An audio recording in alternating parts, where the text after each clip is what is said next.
Hello, it's Sol with another video, and Torghast, the Tower of the Dam, has been nerfed to the ground, or at least I should say it's been nerfed to a reasonable level. That just doesn't sound as exciting. So there was an article that Blizzard had put out, and they also did an interview over with the folks over at Polygon. I'm going to link both articles below in case you just want to read it for yourself. But I'm going to do a read-along with reactions because there's a lot of changes coming to Torghast that, for the most part, are going to make it much more accessible for all players, regardless of your spec or your role, or if you are if you are running solo or if you're in a group. And we're just going to get started. And like I said, unlike my other read-alongs, I'm going to be reacting kind of as we go, but let's get started with the intro. Since the launch of Shadowlands, we've been constantly evaluating and reacting to the player experience in Torghast Tower of the Damned. In previous weeks, we've made surgical changes to address pain points. This week, with the opening of a much more difficult section of the tower, we've seen a great deal of feedback from players that we feel is best addressed with a whole slate of updates. It's a lot of updates, dude. Some of these changes have already gone live with hot fixes over the last 24 hours, and the rest will be applied to the game today and possibly tomorrow. In summary, we want to reduce the length of a Torghast run, increase players' success rates for a few specializations that are struggling more than others, and give players more options in dealing with the challenges that Torghast presents. And here are the changes that we're making. So, yesterday I uploaded a video where I did back-to-back Layer 8 Torghast runs on my Protection Paladin, which has been regarded as one of the easier classes or specs to run Torghast with. The runs took about 1 hour per climb, so it was about a 2-hour video. It's kind of long, having to go through an entire 6-floor climb, and with the twisting corridors opening up at some point, it's going to not exactly take 3 times the amount of time, but it's still going to take a while. With their goal being mostly to shorten the runs, I think that's a big plus. When it comes to how we split our time and activities, I mean, we do raids that takes a couple of hours. We do a handful of Mythic Plus dungeons and such that could take a couple of hours. And so for a Torghast run, where the only thing that we really get out of it at the moment is Soul Ash, having it be an hour long is pretty long. So I definitely support that idea, even though, you know, me coming from my Paladin pedestal, I'm like, oh, the challenge, you know, go ahead and leave it in there. It's very, that's very pretentious of me to say, so let's get to the list. Alright, so health and damage of all creatures in Torghast is reduced by 6% at layer 1, increasing to 26% at layer 8, and thankfully they have notes to translate this. It basically means that the net effect should be that layer 8 is now roughly as difficult as layer 6 was prior to this change, with other layers' difficulty being reduced proportionately. So that's going to help with reducing the length of time overall. Health of all creatures reduced for players in groups by up to 25%. I remember last week I did a run with my guild. It was a full guild group. I think we had one healer. Yeah, I think we had one healer. I was tanking. I mean, that matters. And it took a while. A lot of these mobs were like total damage sponges, and so being able to kill stuff a little bit faster, great. Damage of all creatures reduced for 4 to 5 player groups is reduced by up to 20%. So this gives the flexibility of there being comps that allow for perhaps 5 DPS. That might be a little bit tough unless everyone's picking up anima powers that let them drop healing, like healing orbs or self-heals, things like that. So that's going to be important. Or having a tank in 4 DPS, that may be a lot more feasible than it is previous to all these fixes. When the empowered enemy at the end of a floor is a spellcaster, they should now have a longer delay between their basic magic damage spells. They say that the goal of this change is to make powerful spellcasters less punishing for specializations that lack a frequent interrupt. There was a mob from yesterday. It wasn't a caster, it was an archer, just some archer. that did a critical shot, and that thing would straight up kill me. Now that's a little bit different because that's not a spell cast. I had to like effectively stun and mitigate like everything. But I did encounter casters that were extremely punishing because they would have haste values up the wazoo. They would have like 1 second cast and they would just whittle me down. And I'm sure that they would just smoke anyone else too. So reducing the frequency of these casts is going to be extremely helpful. It still provides a little bit of strategy, a little bit of awareness. And you want to consider, hey, maybe I'll pick up this one anima power that lets me add a stun to some of my attacks or slows down spell casting, because those things really take you far as long as you have that previous encounter knowledge, and knowledge definitely helps get you along. For all classes, major cooldowns will now reset when you transition to a new floor, which is a huge and very welcome quality of life change.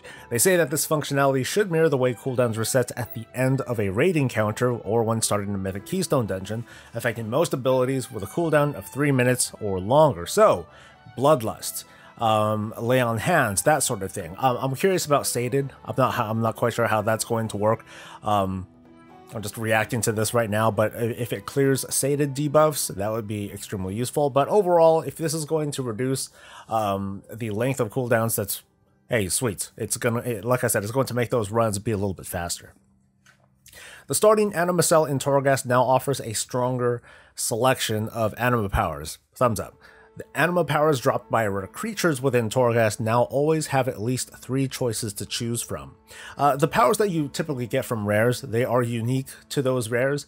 It's not very often where you will see just a plain power or like one of those armaments that just increase your secondary stats or your HP. Now I have a feeling that that maybe that's always going to be added, or it could be some random power, like who knows. The chance for an anima cell to drop from a creature on any given floor has been increased. So they didn't say how much, but if you're getting like maybe like 30 or so powers over the course of a Torghast run, maybe that's gone up to like 35, maybe even 40, and that could be huge depending on, of course, depending on what you get. Unnatural power, here's a big one. Unnatural power no longer provides immunity to crowd controlling effects at 10 stacks. So the DPS check is still there, but it's not entirely gone. If I'm recalling this correctly, and I don't think I am, at 10 stacks, they're totally CC immune. I believe you could still interrupt spellcasts. That's about it though. So if going back to that whole archer thing, after 10 stacks, they're just gonna, you know, go at you and that's it. You have like no recourse except for popping defensives and such. So this whole DPS check of getting to the 10 stacks, like I said, it's still there, but it's been hit at the knees. You know what I mean? It's not going to be so bad, but it's still something you want to be concerned about. Don't go in quest greens expecting to complete layers 7 through 8 and then get mad about it. But there are definitely legitimate concerns that well-geared players have depending on their class and spec. Anyway, moving on to specific enemies. The Massive Crusher has their armor plating cast time increased to 3 seconds, and it can be interrupted and or dispelled. The recast, or the cooldown between casts, is going to be increased to 16 seconds. So the armor plating was just a big damage reduction that they would pick up. Ideally you would want to kick it or stun. I'm sorry, I think you would need to stun it in order to interrupt the cast, and before you could not. That's made that particular mob pretty tough. To be honest, I don't recall it as well as I think I do. I don't think I encountered it very many times at all, actually. The Tower Sentinel's oppressive aura, haste reduction, and slow now scales up to 10%, and it was 25%. And that's huge, losing that much of your haste. Now it does, if there are multiples around there, I think it still does stack, but it won't be so bad. So I think that's what it's mostly addressing. The instance where you'll see more than one Tower Sentinel in the vicinity, and it would cause that stacking debuff. Dead Soul Core's Death Blast now reduces healing received by 15% and stacks 5 times. Before, as it's saying in the parentheses, before it was a full healing reduction.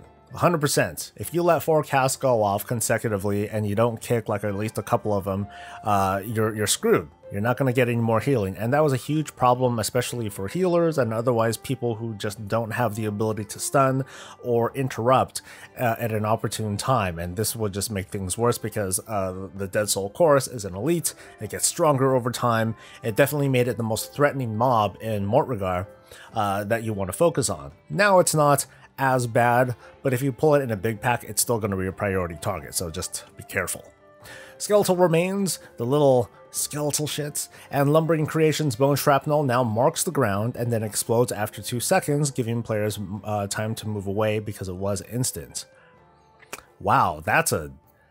I think I missed this line when I first read this. Wow, that totally trivializes it. Now I think Skuldus Halls, Fractured Chambers, and Upper Reaches, which I found to be pretty frustrating because of those skeletons, not so bad anymore. For range folk, this was a non-issue, but for melee and tanks, this could be a little bit of a pain. Not so much anymore.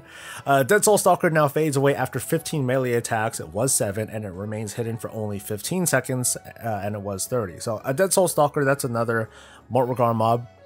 And this is me actually learning how it works now.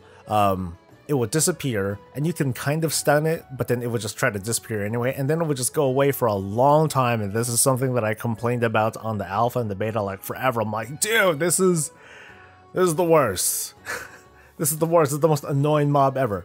And now it's straight up just going to die faster because it's going to disappear on a less frequent basis, and it's going to remain up longer. And the Dead Soul Devil now reincarnates with 15% health remaining, and it was at 40% health. The Dead Soul Devil is the thing that just kind of comes back to life and never, ever, ever truly dies. Typically, you just want to drag it away from a high traffic area, kill it, so that way people can go around it in case they needed to go around it, and then that would be it. Let's go to some specific bosses. We're almost at the end. Elder Long Branch's Bounty of the Forest. Its cast time was increased to 4 seconds, and it was 2 seconds, and the time between the cast is increased. And Hardened Shell now only requires 6 attacks or skills to remove. Now, this particular boss, which I think I might have I'm not sure if I encountered it on live, but it had a pretty rotten ability where once it gets this cast off, it hardly takes any damage, and you need to use like just abilities. You just use garbage abilities or whatever to just decrease the stacks, and then once it goes away, then you pop a small cooldown and you try to whittle it away before this cast goes off again. Wasn't too much of a big handle, but definitely with bosses in Torghast, that's where I had preached to folks, hey, you want to put most of your focus on dealing high single target damage or debuffs and crowd control, something like that, in order to survive some of these bosses because of the unnatural power debuff, which again no longer makes them immune to CC, which is great. The K-Speaker's Hardened Shell now only requires 6 attacks or skills to remove. So I think with these, they're mostly trying to get a handle on kill time relative to unnatural power stacking, because Goshel, I don't know how to pronounce it. The Devourer's health and damage was decreased by 10%, and the time between casts of Mass Devour, which was its self-healing, it would suck in these balls and then get some life back, it was increased to 36 seconds, and it was 18 seconds. So again, bosses are just going to roll over a little bit faster. It has nothing to do with the damage that they're dealing. It's just that they're not going to last as long, and so that unnatural power debuff isn't going to be as punishing. As for Torment and Upper Reaches, Fracturing Forces and the Eye of Skuldus enemies' health and damage was reduced by 50%, and it now increases the assassin health. Each Torment stack, will increase the assassin health by 5% per stack, and it was 10. People are rightfully complaining about this anti-AFK measure that had these mobs spawning, but boy, they were fierce. They were really fierce. There was more often than not, I would get into combat just before one would spawn, and I would pull the pack thinking that everything is okay, and I'm like, oh man, I'm suddenly like dying, and then I look, and then I see this burly Shadestalker guy just hammering away, and he only lost about maybe 30% of its life and everything else is dead, and so I'm using this much time to take them out because I'm just kind of exploring, and that made things a little bit rough. Fracturing Forces and Eye of Skull's enemies will no longer ambush players who have recently been in combat, and the Jailer's Directive now increases health by 10%, and it was 50%. So it's making those guys less of a threat, more of a nuisance, not something that will outright kill you or otherwise become super frustrating. As a tank, it's hard for me to really grab that perspective, and I admit that I haven't done much Torghast at all on my other level 60 characters, mostly because I've just been waiting to get all those little Torghast upgrades. And those upgrades, they do really help. Being able to get guaranteed powers, being able to have opportunity to get some of those cheap anima shucks, those things that you can buy from the brokers for really cheap, that helps a lot too. So a lot of changes had come to Torghast, again, for the sake of making it more accessible and a little bit faster. So I would say that this is going to decrease the runtime by 30-something%. I think it's going to be quite a bit faster. And then, of course, we're at week 4 of Shadowlands. As time goes by, we're going to get more renown levels. Our soul binds are going to get stronger. We're going to get better conduits. Folks are going to be catching up and getting those Torghast upgrades, and so it's going to be that much more fast. What I'm really curious about is that we have not seen the Twisting Corridors yet. That has yet to open. We're still going through the quest line that will slowly open this up, and we may get to see it in the next 2 weeks, 3 weeks or so. We're just going to have to wait and see. The quests that slowly unlock it, they're very infrequent, and I wish that it would come out a little bit faster at this point. But I am very curious as to what sort of challenges we're going to see from there.